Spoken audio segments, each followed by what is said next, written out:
該看外島的海底電纜大馬4號，中華電信是頭一屆交予本土的公司來做，自初二這拜六開始布線，要拼9月完工。海南通信關係到國安問題，有學者嘛認為講，除了愛加強建設，嘛針對有問題存在黑名單，也含這第一島鏈的盟友來共同分享情報。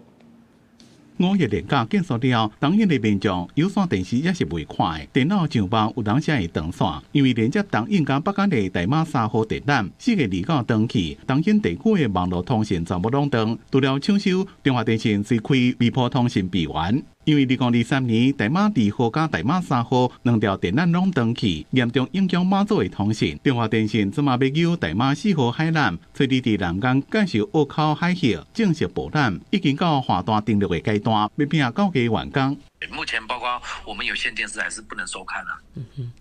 包括網絡在使用上面也會有斷斷續續的問題啊。大幅地人就回到正常生活了。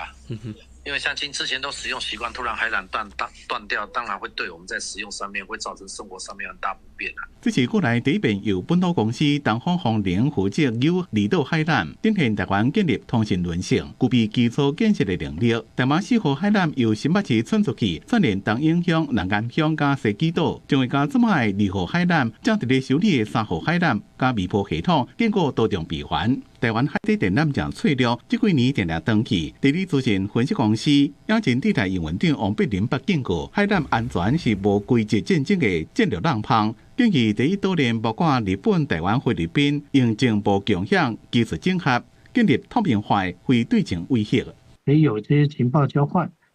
有一些黑名單，比如說他影子艦隊，如果是有境外勢力是惡意的要破壞海纜的時候，可以盡快的。幾乎及時的，甚至是預先的部署。台灣已經把海底電纜列做關鍵基礎設施，去年也修法3度通過海纜7法，有憲法會讓嚇驚。學者講，海纜的攻擊是無對稱消耗戰，台灣要反制烏鴉艦隊，就要建構多重韌性，對預防就是應對，事後執法修復能力，每一項攏袂欠的。記者綜合報道。